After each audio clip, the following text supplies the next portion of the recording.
Hi guys, and thank you so much for tuning in. So today I'm going to show you the process of this painting for the upcoming exhibition Flower Child at Modern Eden Gallery in San Francisco. Real quick before we start, for in-depth painting tutorials, head over to my Patreon page and select the $5 reward tier. You get instant access to over 30 painting tutorials, which you can download, insights into my work in progress, helpful art material posts, and I answer all of your questions. For $10 a month, you get exclusive access to my live stream and real-time painting videos. For $15 and more, you get beautiful art surprises, fine art prints, original watercolor illustrations, and much more. And I have something to announce. So my first ever shirt arrived. Finally! I'm so excited. I wanted to do that for ages, and it's super lightweight, especially for summer. It is perfect. And the shirt goes on pre-sale Wednesday, July the 26th, and it ends at Sunday, July 30th. And the shirts will be available on my website only there. When the pre-order ends, you won't get this shirt anymore. So don't miss it. A link to my website is in the description. This painting took forever to finish, and then I took I think another 2 or 3 hours to find the fitting title for it, and I'm gonna start with the title. So I called this painting If You Go Chasing Rabbits, and I know there's no rabbit on it and you might not see any relation to the title, but the exhibition is during the Summer of Love Festival in San Francisco, so everyone is celebrating the Summer of Love, which was originally held in 1967 in San Francisco, and it was like a happening, and the highlight was the Montgomery Festival, where a lot of bands played, and one of the bands is called Jefferson Airplane, and their song White Rabbit is such an iconic and incredible magical song. I had to take a line of it for this painting, and it took forever for me. So first of all I thought, well, I wanted to originally have a title that is a line of a song, and the first that came to mind was Lucy in the Sky with Diamonds from the Beatles, because I really love the Beatles, and I listened to them a lot when I was younger, and sometimes I revisit their songs, and some of them I really, really love to listen to, and they're so kind of happy songs, and they're just very uplifting. And so I thought, well, this would be so perfect, like Lucy in the Sky, like LSD, because after this Summer of Love in 1967, like LSD got banned and it was illegal after that. So you might imagine what happened at this festival. So this is so funny, and yeah, I wanted to dedicate like the painting first to one of the Beatles songs. But then I found out that on the Montgomery Festival, like the Beatles were in the committee to change or organize the event, but they refused to play, so they were kicked out of the committee. And then I thought, well, then I can't really name the title or name the painting after a Beatles song, because, well, they didn't want to play. I think a lot of other bands didn't want to play on this festival. And yeah, and what was super interesting for me was that I had to go through all the songs. I started with Janis Joplin because I thought this would be amazing, because, well, she was such an iconic singer and so famous, maybe only famous because she died so young, but I only remembered like one song of her, which was Mercedes, and then I went through the songs that you can find on Google, and then I found out I was like totally not into her music. I'm like,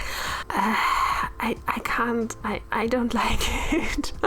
And I thought, but like the Mercedes song was nice, but then I revisited the Mercedes song, and then I was, well, it's kind of nice, but I don't know, it really doesn't fit to my painting, so I went to the next on my list. I had to, on Wikipedia, I had to find out which were the bands on the festival, and then I had to go I had to search for every single band, and then I had to look for every single song. I really wanted the title to be perfect, and I just didn't want to choose like any random lyric from any song, and maybe the song is awful and I don't like it, so I really had to go deep in it. So the next on the list was Kurt Cobain, and I thought, well, he's so famous. I mean, his songs must be amazing and I will probably love them. And yeah, his songs were very incredible, but also not really. I wasn't really into them. I found a playlist on YouTube where all the songs of the festival were played, and oh my gosh, they were so incredible. So I instantly fell in love with the Mamas and Papas.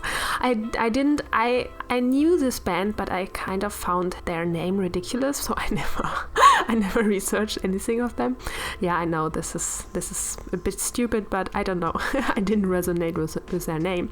But oh my god, like the main singer, Cass Elliot, was incredible. I will have a link to that playlist or to the individual songs so that you can see why I lost my mind. Like, her voice was so incredible. I never heard something like that.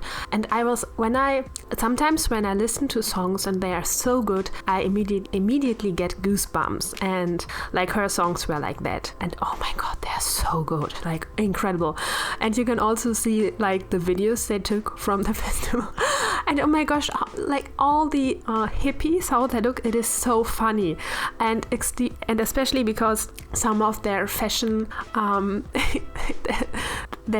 ideas and experiments are just coming back into fashion, I don't know, like every year, and you see some of these things like headbands or the weird gowns singer of the Mamas and Papas were wearing. So this was so funny, and I absolutely loved watching these videos. I think they made a movie from that festival, so there's like a playlist where you can also see footage from that time. It's so interesting.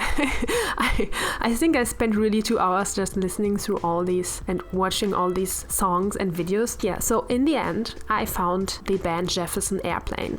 And this song, White Rabbit, I knew this song already. So I heard this song dozens times in movies and it just popped out. And I absolutely didn't know that it had a song text that refers to Alice.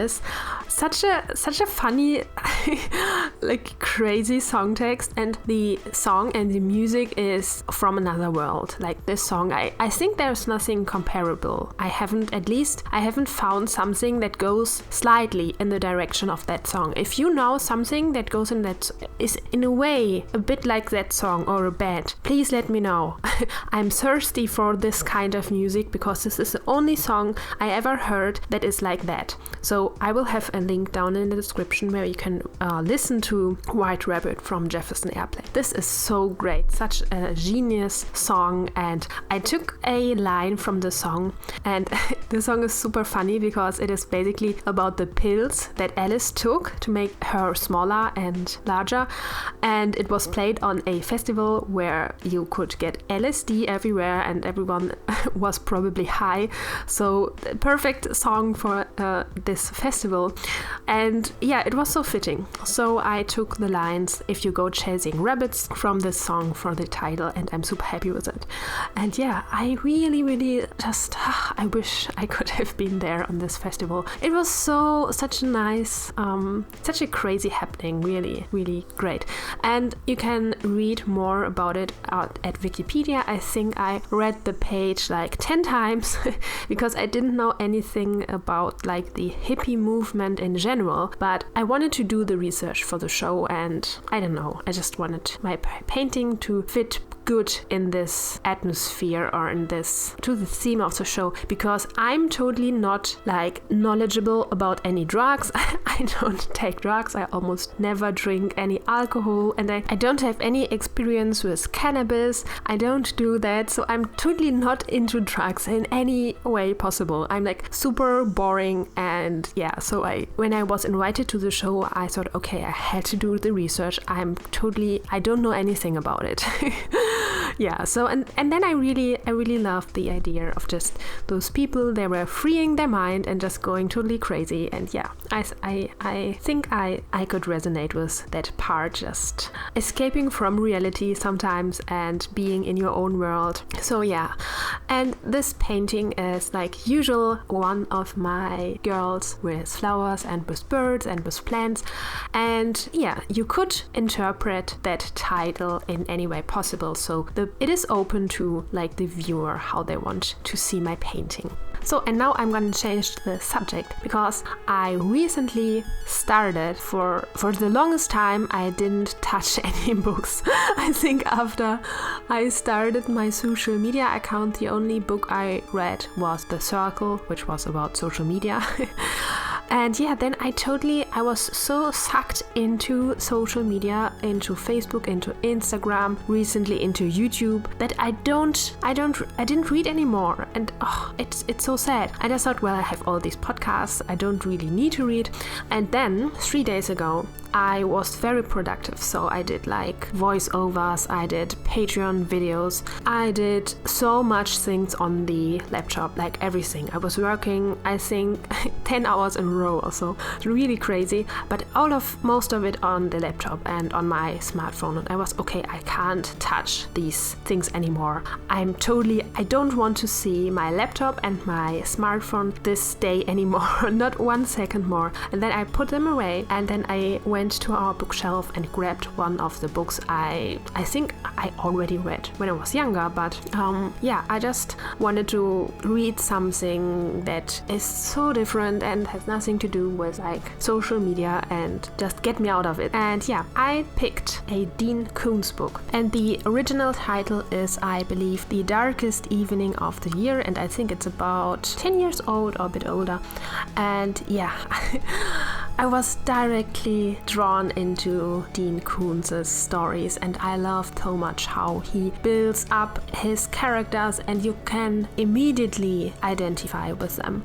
And it also took me back into my childhood, where when my parents and us were on vacation, they had like always brought, I don't know, 10 or 20 new books to every vacation when we were camping, and we just read all those books, and it was so beautiful and so wonderful. And it definitely took me back into this time, and I want to continue reading books again because it is such a great balance. And I don't want to touch a Kindle, or I don't want to read books on my phone. I want to read books like in my hands, and I want to be tucked into my bed with a book in my hand and dimmed light. This is like the best thing ever. I really love it, and I can totally recommend it. So if any of you has the same problem as me, that you don't touch any books anymore, don't forget about this. It is a great balance because you kind of then see, it just takes you out of the social media world again, gardening or just making housework. But my thoughts are with my social media business at the same time, so it doesn't really do the job. But if I have a book, like, I don't think of anything social media related anymore. Even if I would go to vacation or visit a museum, my thoughts are always getting to my business again. But when I read a book, they don't do that. Also when I watch movies, but watching movies is the same as I would do something on my laptop, so it's not really good for that.